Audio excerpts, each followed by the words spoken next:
የቀይ ባህር ጉዳይ ለኢትዮጵያ የህልውና ጉዳይ ነው።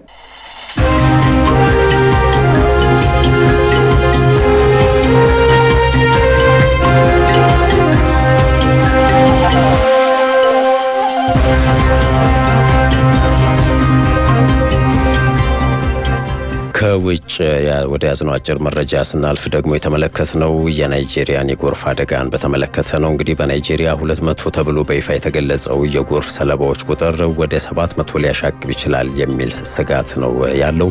በናይጄሪያ ማዕከላዊ ኒጀር ግዛት ሞኳ ከተማ ላይ ሐሙስ ዕለት በደረሰው ከባድ የጎርፍ አደጋን በተመለከተ የሀገሪቱ ባለስልጣናት በይፋ የሰጡት መግለጫ የሟቾች ቁጥር 200 መድረሱን የሚገልጽ ነበር። ነገር ግን የሟቾች ቁጥር እስከ 700 ሊደርስ እንደሚችል ነው የተገለጸ ያለው። ሐሙስ ዕለት በናይጄሪያዋ ሞኳ ከተማ የጣለውን ከባድ ዝናብን ተከትሎ በተፈጠረ ከባድ ጎርፍ ምክንያት የሞቱት ሰዎች ቁጥር እስከ 700 ሊደርስ ይችላል ተብሏል። እንግዲህ በሀገሪቱ ማዕከላዊ ናይጀር ግዛት ውስጥ በደረሰው አደጋ እስካሁን 500 ሰዎች የደረሱበት አለመታወቁን ተከትሎ ነው ከሞቱት 200 ሰዎች በተጨማሪ ቁጥሩ እስከ 500 ሊደርስ ይችላል የተባለው። በህይወት የሚገኝ ሰው ከዚህ በኋላ አይኖርም በሚል እምነትም የነፍስ አድን ጥረቱ እንዲቋረጥ መደረጉን የአካባቢው ባለስልጣን እንደነገሩት ቢቢሲ ዘግቧል። ቀጥለናል። የተከበራችሁ አድማጮቻችን፣ አሁን የዓለም ጉዳያችንን የምናደምጥበት ሰዓት ላይ ደርሰናል። እንግዲህ በዓለም ጉዳያችን የምንመለከተው የዩክሬንን የድሮን ጥቃትን በተመለከተ ነው። ዩክሬን ባልተገመተ መልኩ በሩሲያ አየር ኃይል ማዕከላት ላይ በፈጸመችው ጥቃት 40 የሩሲያ የጦር አውሮፕላኖችን ማውደሟ ተገልጿል። ይህን ተከትሎ ታዲያ ቀጣዩ የሩሲያ አጸፋዊ ምላሽ ከባድ እንደሚሆን ነው አስተያየቶች እየተሰጡ ያሉት። እንደዚያም ሆኖ ሁለቱ ሀገራት በኢስታንቡል ብዙም ተስፋ ያልተጣለበት ድርድርን እያደረጉ ይገኛሉ። የዛሬው የዓለም ጉዳይ ትኩረታችንም እዚህ ላይ የሚያተኩር ይሆናል። ገነነ ብርሃኑ ይቀጥላል። Russian and Ukrainian delegations have arrived in Istanbul for a second round of peace talks. Both sides will present documents outlining their ceasefire demands. The meeting is still going ahead despite Ukraine destroying 40 በሩሲያና ዩክሬን መሃል አሁንም ጦርነቱም ድርድሩም እንደቀጠለ ነው። እስካሁን ከድርድሩ ጠብ ያለ ነገር ባይገኝም በጦርነቱ ግን በርካቶች እየረገፉ ይገኛሉ። አሁን ላይ ሁለተኛው ዙር ድርድር በቱርክ ኢስታንቡል እየተደረገ ሲገኝ በተመሳሳይ ጦርነቱ ተፋፍሞና ተጋግሞ ቀጥሏል።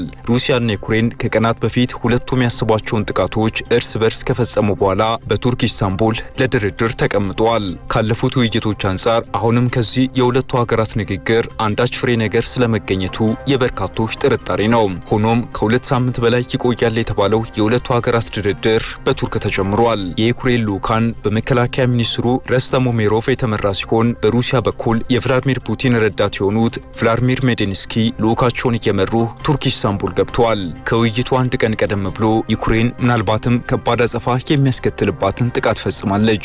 ሀገሪቱ በሩሲያ አየር ማረፊያዎች ላይ በፈጸመችው ድንገተኛ ጥቃት ከ40 በላይ የሩሲያ የጦር አውሮፕላኖችን አውድሜያለሁ ብላለች። ይሄም ዩክሬን እስከዛሬ ከፈጸመቻቸው ጥቃቶች የጎላው ነው ተብሏል። ይህንንም ተከትሎ ፑቲን እጅግ ለከፋ ምላሽ እየተዘጋጁ እንደሆነ ተነግሯል።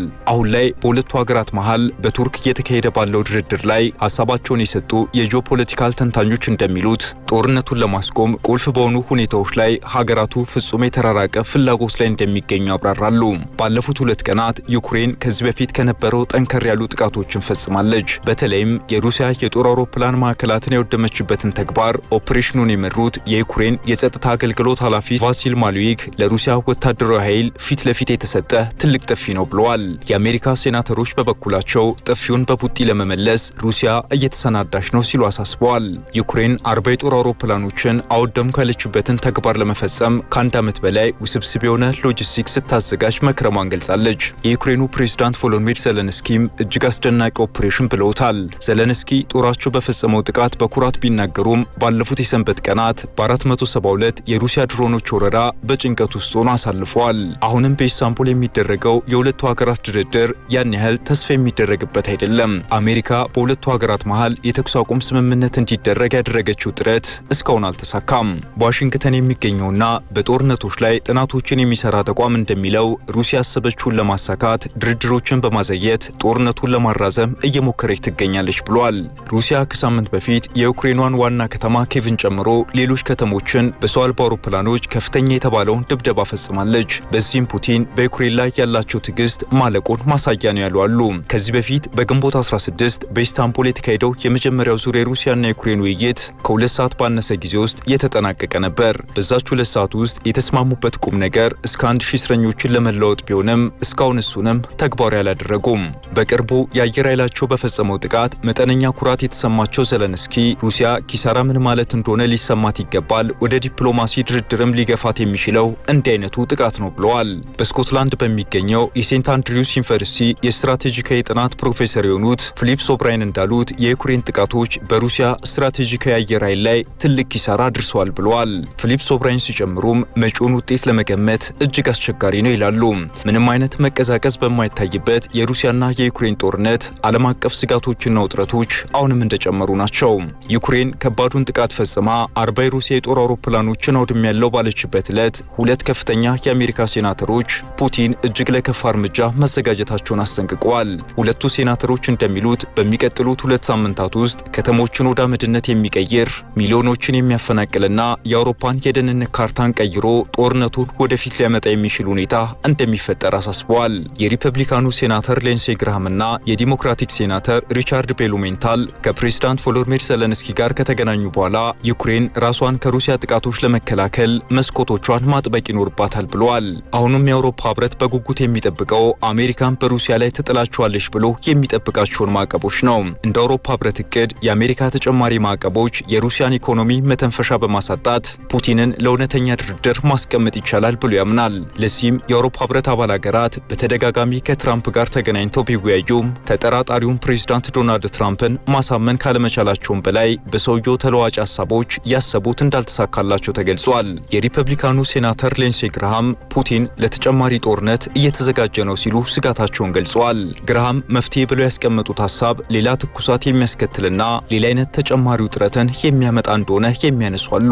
ሰውየው እንደሚሉት የሩሲያን ጦርነት ለማስቆም ከሩሲያ ዘይት፣ ጋዝ፣ ዩራኒየም እና ሌሎች ምርቶችን በሚገዙ ሀገራት ላይ እስከ 500% ታሪፍ መጣል ያስፈልጋል። ከዚህ በተጨማሪም የፑቲን የጦር መሳሪያ ምንጮቹን ህንድና ቻይናን እናሽመደምዳቸዋለን ይላሉ። ሆኖም ሀሳቡ ያን ያህል ውሃ የሚያነሳ ሆኖ አልተገኘም። ሆኖም ሩሲያና ዩክሬን በኢስታንቡል ንግግር ላይ ቢገኙም ሁለቱም ሀገራት እስካሁን የሚያቀራርባቸውን ሀሳብ እንዳላነሱ ተገልጿል። ዋሽንግተን በሁለትዮሽ ግንኙነታችን ላይ አደጋን የደቀነ ጉዞን መርጣለች። ይህም አደጋን የሚያስከትል መሆኑን ዓለም ይወቅልኝ ብላለች። ቻይና በንግድ ሂደታቸው የታሪፍ ሽኩቻ ውስጥ የገቡት ቤጂንግና ዋሽንግተን በድርድር ያስተካከሉት የታሪፍ ቅነሳ ስምምነታቸውም አተገባበሩም እክል ገጥሞታል። ሁለቱን ሀያላን አለመተማመናቸው ግንኙነታቸውን ውጥረት የበዛ አድርጎታል። ሰለሞን ይታዩ ተጨማሪ ይዞበታል። ሁለቱ ባለፈርጣማ ክንዶች የመረጡት መንገድ ያረረበት ያማስሊሉትን ሀገረኛ ብሂል የሚያስታውስ ነው። ከዋሽንግተን ለሚወረወሩት የቅጣት ሐሳቦች ሁሉም ቤጂንግ የምትመልስበት መንገድ ልክ እንደ ትኩስ ድንች ቃጠሎው ከታች ላለው ሆኗል። የሁለቱ ነገር የምስራቅና ምዕራቡን ጫፍ ወጥሮ የያዘም ከመሃል ላሉት ደግሞ መዳረሻ መረጣውን ከባድ ያደረገ ጉዳይም ነው። በዓለም የትኛውም ጫፍ ከምርት እስከ እውቀት ሽግግር ተደራሽነታቸውን ያሰፉት ቻይናዎች እጅግ በጣም ውድና ቅንጡ ከሚባሉ ምርቶች ጀምሮ ጥራትና ተመራጭነት ያላቸውን ምርቶች የሚያመርቱት እነሱም የዘረጉት የንግድ መስመር ለሀያላኑ ፈተና መሆን ከጀመረ ሰነባብቷል። ርቆ የሄደውን ይህንን የቤጂንግ ሁለንተናዊ ግስጋሴ ያስቆምልናል ያሉትን ሁሉም የሚፈጽሙት የምዕራቡ ኃይሎችም ከሰፊውና ውጤታማው የቻይና ገበያ የሚደርስባቸውን ጫና መመከት የሚያስችል አቅም በማጣታቸውም የስጠኝ ልስጥህ ደግፈኝ ልደግፍህ መርህን ሳይወዱ መርጠውታል። በአሜሪካ የፖለቲካ ምህዳር ውስጥ ደግሞ ዶናልድ ትራምፕ ፕሬዝዳንቱ ነው መምጣታቸውን ተከትሎ የሀገራቱ የንግድ ውጥረት ታይቶ በማይታወቅ መልኩ ከፍ እንዲል አድርጎታል። ከጦር ይልቅ ሰላምን በሀገሮች የውስጥ ጉዳይ ሳይሆን የአሜሪካንን ልዕልና አስቀድማለሁ ሲሉ የማሉት ዶናልድ ትራምፕ ታዲያም ወርቃማ ቃል ሲሉ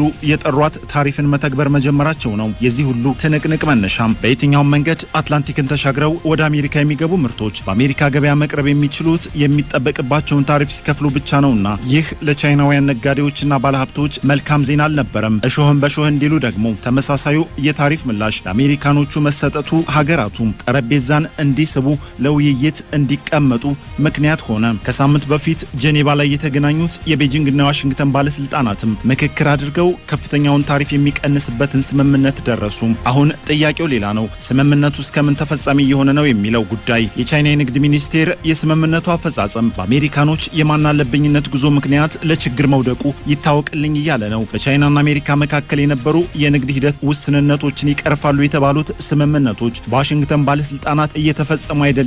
እንደ ቻይና መንግስት ንግድ ሚኒስቴር መረጃ በተለይም ደግሞ በሰው ሰራሽ አስተውሎት ጉዳይ አለፍ ሲል ደግሞ የቻይናን ተማሪዎች መረጃ መሰረዝና ሌሎች በርካታ ነገሮች የቤጂንግን መብትና ጥቅም ከጥያቄ ውስጥ እንዲገባም ያደረገ ነው። ጄኔቫ ላይ ስምምነት ተደርሶባቸው ወደ ተግባር እንዲገቡ የተደረጉ ጉዳዮችን ቻይና በአግባቡ እየፈጸመች ቢሆንም አሜሪካ ግን የማያዋጣትን መንገድ መርጣለች። ባለፈው ለአሜሪካ ታሪፍ ምላሽ ተሰጥቶባቸው የነበሩና በቻይና ገበያ ውስጥ ችግር የገጠማቸው የአሜሪካ ምርቶች አሁን ከስምምነቱ በኋላ በአግባቡ እየተስተናገዱ ነው ያሉት የቻይና ንግድ ሚኒስቴር ቃል አቀባይ ስምምነቱ ዋሽንግተን ላይ በተቃራኒው ሆኗል ይታወቅልን ያሉት ቻይና መብቶቿንና ጥቅሞቿን በማስጠበቅ ረገድ ችግር የለባትም ያሉት ቃል አቀባዩ አሜሪካም የተሳሳቱ አሰራሮቿን በአፋጣኝ እንድታስተካክል የንግግሮቹን ስምምነት በጋራ እንድታከብር ጤናማ የተረጋጋና ቀጣይነት ያለው የቻይና አሜሪካ የንግድ ግንኙነት እንዲፈጠር መንገዱን መጥረግ እንዳለባትም አሳስበዋል። ሁለቱ ሀገራት ከፍተኛ ከተባለው የታሪፍ ፉክክር ቀንሰው የ125